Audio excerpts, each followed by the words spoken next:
the home of the Mallee Stump.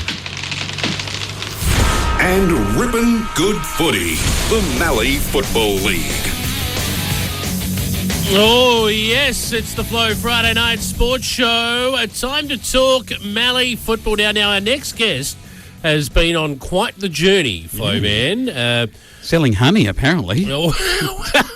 Maybe. My mail is got there up to the Fink. Yeah, Fink River's just Fink awash with honey right now. So. They've only been there an hour, was already sunburnt. Yep. And he turned up at night, so that's not a bad effort.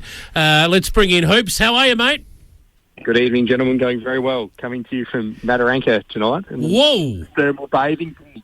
Oh, going in the bathing pools. So while we're actually get you on the radio, you're swimming around one of those hot springs. Well, you're holding me up. I mean, it's a tough life when you're in the Nomad group, and at Friday nights, everyone's had a tough week on the road, so I'm about to head down for a bit of 60s honky-tonk, so we've got to get to it. Well, let's get to it from last week with Ben Hooper, the 60s honky-tonk music, man. He saw, we didn't see, but he's been given all the information on a very long email. Hills 10-7-67, Riverland Mallee 7-9-51. Can you give us your 30 seconds of why the Riverland Mallee weren't competitive enough against the Hills country? Well, the assistant coach, Charlie Sheen's given me a play-by-play rundown. Thank you very much to him for that. Is that Charlie Sheen or Mr. Sheen? Yeah, Mr. Charlie Sheen. Yeah, right, okay, fair enough.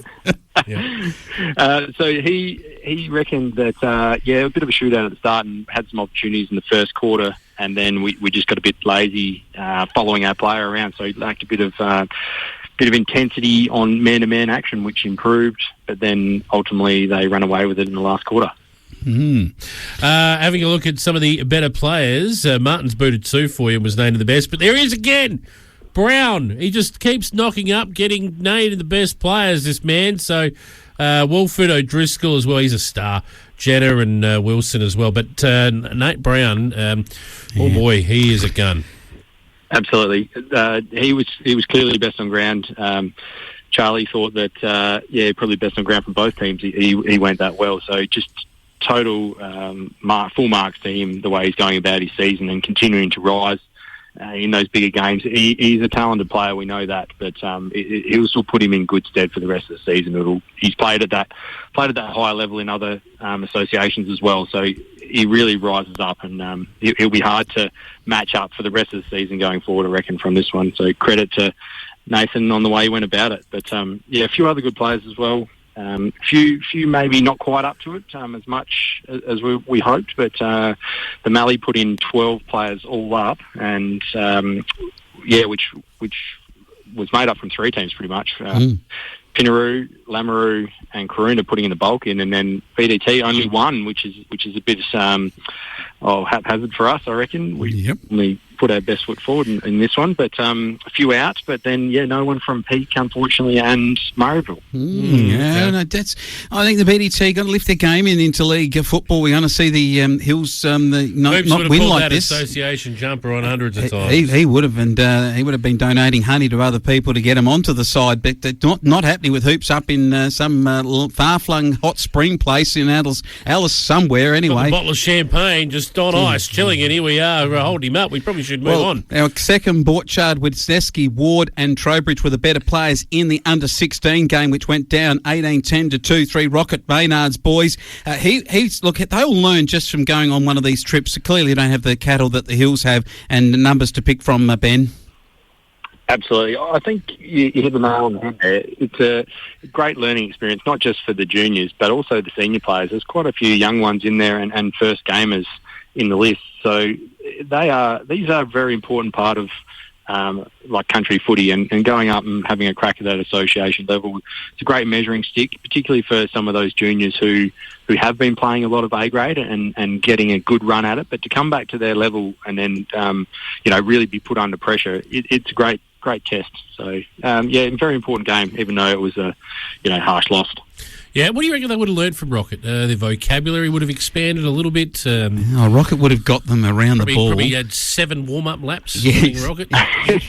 he would have said, about 20 times. We're not warm yet. Not warm yet. Come on, get into it. Yeah. he certainly would have had them well prepared for the game. But fitness-wise, he probably would have still run around all of them. Yep. Gee whiz, if I was half as fit as that man is now, I'd be very happy. But Steve, I was watching Rocket umpire out at Pinaroo a couple of weeks back. I think I might actually be back at Pinaroo watching him with Lamoureux this weekend. But gee, Rocket, when I was watching, I thought every now and then he looked to motion that he was going to go in and get the ball himself as the umpire. So. He'd be that bloke at Fremantle, that Peter Carey, take the mark on the wing and play on. Yes. Yeah. All right, let's have a look at this week's matches. Murrayville, they will be hosting your boys. BDT, are you ready for the trip? I think we've swapped the game around. So I believe it's now a home game to us. Yes. Finish off try and sort the last of the COVID issues out, and then I think we might return to some normality. But I think the switch has been made. So Murrayville coming to Canalpin this week. Thank you very much, because I wasn't aware of that one. All right, so that changes a little bit. Of course, I watched this last game. Wasn't at Canalpin, though. I reckon it was at Tintinara the last time these two. Yeah, you went down there when faced the off. big We never opening was recalled that. going, wasn't it? They had some impressive youngsters, Murrayville, but BDT were just too good on the day, and I think they'll be too good again. For sure. I think, and both teams really, we had Nick Crozer out representing us in the interleague game, and from all reports, he did a great job. He had to go down back to try and tighten up on a faster forward and held himself very well. So I think both teams, no serious injuries out of it, so they'll be both fighting fit in that regard. And, I think at Canalpin we play a good footy there, so I'd expect us to start to really make a march towards the finals. I tell you what, that young Nick Crozer, he changed your tyre for you if he could, because Dad, of course, Tintinara Bridgestone tyres, good people there, and do a terrific job. But yeah, I'm going to go with you guys and stick with the BDT to beat Murrayville on their home deck this time around. And Peak play Karoonda, and this is the big one for the Peak boys, because they really want to get a win. They've been getting close, but not close enough. Totally agree, Wayne. You're right. I think this one will be extremely tight, and I haven't tipped Peak all year, but I maybe think they might get this one over the line, and that is purely because Karoonda put so many guys up in the association, and they might just be a little bit tired. 4 guys out of the Karoonda team to go in, I think that's an exceptional effort. They're 4 best players, and well done to them, and 2 of them young, so young Quyan Adams had his first crack at it, and Tom Micken as well. So they'll learn a lot, but it might have taken a bit out of Chris and Nathan as well. So Chris Rudiker and Nathan Brown, who, just great stalwarts of Mallee footy. Tipping Peak to get across the line here. Good man. Peak for me, only because they're my team. Oh, heading out the Mallee with Brucey and the commentary team, the MFL TV. Lamoureux take on Pinaroo. It's a Ruoff. Oh, she's going to be an absolute beauty. Top 2, top of the table. We've left it till last. Ben Hooper, who is about 3,000 kilometres away. I'll be right there where the action is, Ben Hooper, and I'm looking forward to an absolute belter here, and I can't wait, because I reckon it's going to go right down to the wire. Lamoureux, I don't know, I'm just about to tip Lamoureux, but Rocket will probably, that's only because of Rocket and my friendship, but the Pinaroo blokes have got the home deck, so Ben, they probably won't let me in the gate if I don't tip him. You're right there, and this potentially, definitely game of the round, but could make up one of the games of the season for Mallee. The Pinaroo guys, so a couple of their guns didn't play, coming off the back of injuries last week, so big ins for Pinaroo with Hyde and Moroney coming back in, and they will be hard to beat, and especially because Lamoureux put in 5 to the association team, so well done to them as well. And expect it to be tough and tight, because that will give Denty some serious motivation to boost his boys into a tough tussle with Pinaroo. So I reckon this will go down the wire, but Pinaroo maybe just by a goal. All right, I'm tipping the Superoos to get the job done against Lamoureux. I'm tipping that Ben Hooper's actually already in those hot springs. No, well, I reckon Hope's time to pull the mankini on, get that champagne off of the ice, take it in, and away you go, brother.